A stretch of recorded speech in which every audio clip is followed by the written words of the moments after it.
Hello အားလုံးပဲမင်္ဂလာပါဒီနေ့ဆိုင်ရစားရဲစားရဲလေးတွေကော်ဖီကူးစရာလေးရှိလို့အစပလက်ပြကော်ဖီဆက်လေးမှလာကိုဖြစ်တာလေးပါကော်ဖီဆက်မှဆိုရင်အဲ့လိုမျိုးမျက်နှာပြင်ပေါ်ထားတယ်ပေါ့နော်အဲ့ဒီပေါ်ထားတာကိုမှကိုကရွေးချင်တဲ့ဟာလေးကိုနှိမ့်လိုက်ရပါပြီအခုကော်ဖီဖြစ်တဲ့အတွက်ကော်ဖီကိုနှိပ်ပြီးတော့ကော်ဖီမှာလည်း2မျိုးရှိတယ်ပေါ့နော်ရှီရိုကော်ဖီနဲ့ကာလာကော်ဖီပေါ့နော်ကာလာနဲ့ကြတော့အယောင်နေမလို့အခုကရိုးရိုးပဲလိုချင်တဲ့အတွက်ရိုးရိုးပဲနှိမ့်လိုက်ပါတယ်ဆိုတော့အဲ့ဒီမှာစာရဲ site ရှိရပေါ့နော်ကိုလိုချင်တဲ့စာရဲ site လေးကိုရွေးပြီးတော့ကိုလိုချင်တဲ့အရေးအတွက်လေးကိုနှိမ့်လိုက်ရပါပြီအခုခုမှကြတော့အရွယ်30မလို့30နှိမ့်လိုက်ပါတယ်ပြီးလို့ရှိရင်စာရဲလေးထည့်မယ်ပေါ့နော်စာရဲကကြတော့အစာကတည်းကထည့်ထားလေးရတယ်ပေါ့နော်ပတ်စံမထည့်ခင်ထည့်ထားရင်အဆင်ပြေပါတယ်ပြီးလို့ရှိရင်ပတ်စံလေးထည့်ပါမယ်ကော်ပီ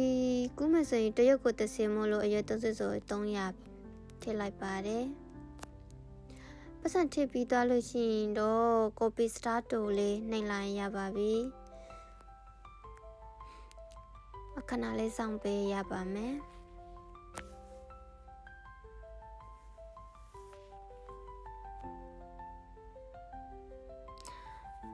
ပြီးတော့လို့ရှိရင်တော့အမှ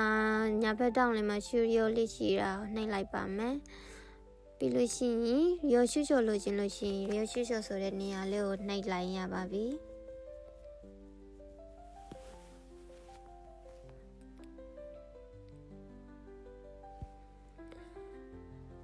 နောက်တစ်ခုကကြတော့ကာလာနဲ့ကိုချင်းတဲ့အတွက်ကာလာစာရက်လေးကိုထည့်ပြီးတော့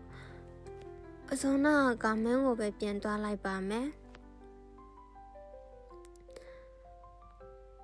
အဲ့မှာကော်ပီနေရာလေးကိုပဲထပ်နှိပ်ပြီးတော့ကာလာနဲ့လိုချင်တဲ့အတွက်ကာလာနေရာလေးကိုနှိပ်လိုက်ပါတယ်စိတ်ကတော့အေးယွန်းပါအရေးအတွက်ကတော့အခုတစ်ခါကျတော့3ရွက်ပဲလိုချင်တဲ့အတွက်3နှိပ်လိုက်ပါတယ်ကာလာနဲ့ကျတော့နည်းနည်းဈေးကြီးတော့150တောင်ပေးခဲ့ရပါတယ်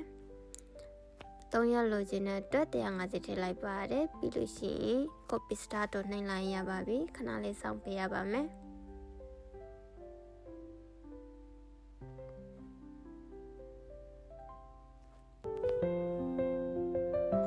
ပြီးတော့လို့ရှိရင်တော့ညာဖက်တောင်လေးက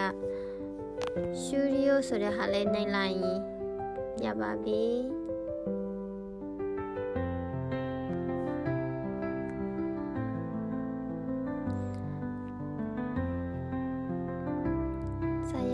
လာပါပြီအားလုံးပဲအဆင်ပြေကြပါစေ